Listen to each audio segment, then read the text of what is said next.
Salve, salve, torcedoras e torcedores, aqui quem fala é Lucas Aires, trazendo mais um vídeo aqui para vocês e tentando responder uma pergunta que não quer calar. Por que o Mbappé ficou no PSG?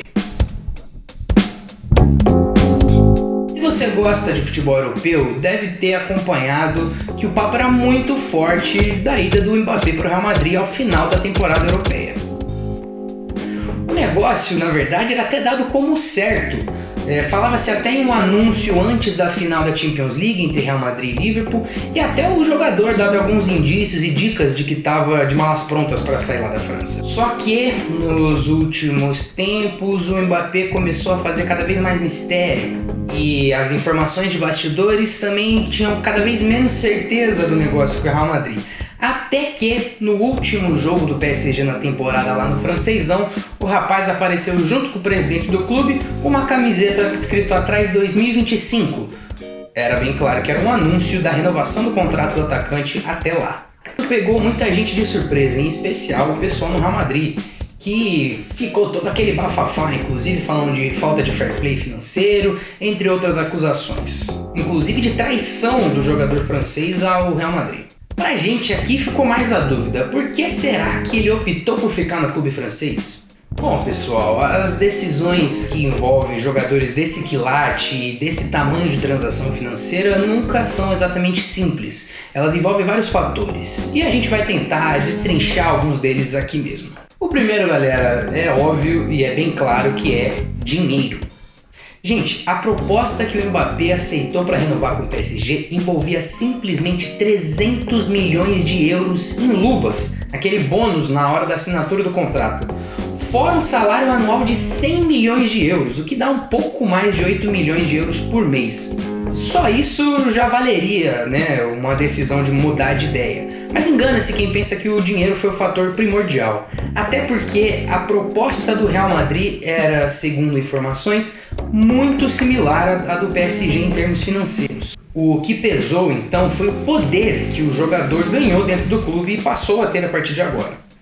Na negociação, foi garantido ao Mbappé que ele teria poder de decisão e influência no planejamento do clube para os próximos anos. A gente sabe que isso é bastante obscuro e a gente já viu isso em outras ocasiões de outros grandes jogadores em outros grandes clubes. O que chama a atenção são os fatos logo após a renovação do Mbappé com o PSG. Seguindo ao anúncio da renovação do atacante, o brasileiro Leonardo, diretor do clube, foi demitido. Tá certo que o brasileiro já não estava agradando, já havia até mais de um ano, e ele poderia ter sido demitido com ou sem a permanência do Mbappé. Mas pro lugar dele foi contratado ninguém menos que Luis Campos. Esse português, se vocês não sabem, é um executivo de futebol muito valorizado lá na Europa. Ele ficou famoso por ter montado algumas equipes com pouco dinheiro, com investimentos muito certos em jogadores jovens e por ter conseguido resultados impressionantes. Um desses times, por exemplo, foi o Lille, o último campeão francês que não foi o PSG. E tinha justamente o Luis Campos como diretor. Outro clube fez a mesmíssima coisa, que conseguiu, antes do Lille, ser campeão no meio desse domínio, dessa hegemonia do PSG lá na França, que foi justamente o Mônaco, que tinha quem como principal jogador? Isso mesmo, Mbappé. A proximidade do Mbappé com o Luis Campos dá a entender que o jogador de fato vai ter poder e influência dentro do clube. Tanto que, logo após o anúncio da saída do Leonardo, começaram a pipocar um monte de notícias e especulações de possíveis jogadores que o próprio Mbappé teria indicado ao clube ou de reforços que teriam a aprovação dele. Se a gente fizer um paralelo com a proposta do Real Madrid, ela provavelmente não incluía todo esse poder para o jogador. Até porque o Real Madrid não ia deixar um jogador de 23 anos comandar as ações e o planejamento fora de campo, não é mesmo? Aliás, falando em Real Madrid, está em um ponto importante para o fico do Mbappé no PSG. Para pensar um pouquinho e responda, quais são os 3 melhores jogadores do ano na Europa? É bem provável que entre esses 3 esteja o Benzema, não é mesmo? Assim como eu duvido que o Messi e o Neymar estejam entre esses 3, não tô certo? Você viu mais ou menos onde eu tô chegando? Se fosse para o Real Madrid, o Mbappé teria que dividir, assim, de certa forma, as atenções com o Benzema. O atacante, afinal de contas, subiu muito de patamar com essa temporada que ele tem feito pelo Real Madrid, né? Jogando muita bola, com muito gol, muita participação decisiva, né? Além do mais, o Benzema é o homem-gol do Real Madrid e o Mbappé é o homem-gol do PSG. Será que numa disputa de hierarquia lá no Real Madrid não seria justamente o Mbappé que teria que largar o posto de homem-gol para favorecer o Benzema? Enquanto isso, no PSG, o Mbappé sobra no ataque, o que é muito curioso se a gente pensar que tem o Messi e o Neymar junto com eles, né? Nessa temporada, o brasileiro e o argentino mostraram uma nova faceta da carreira.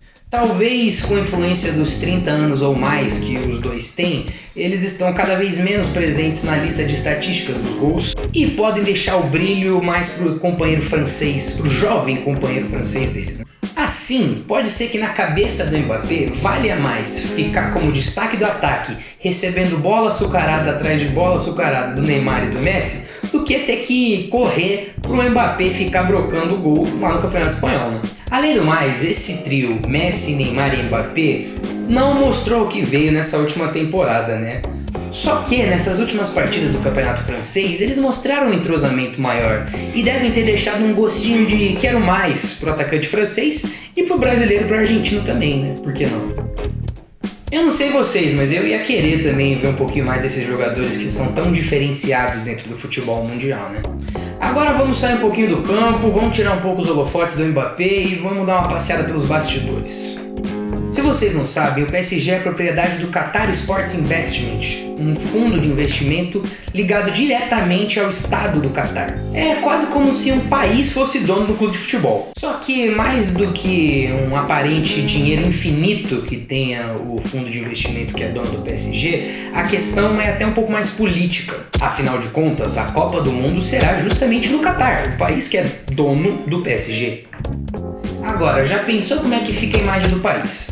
Com a estrela do seu principal clube saindo para o principal rival no ano que a principal competição do esporte vai ser sediada no seu quintal?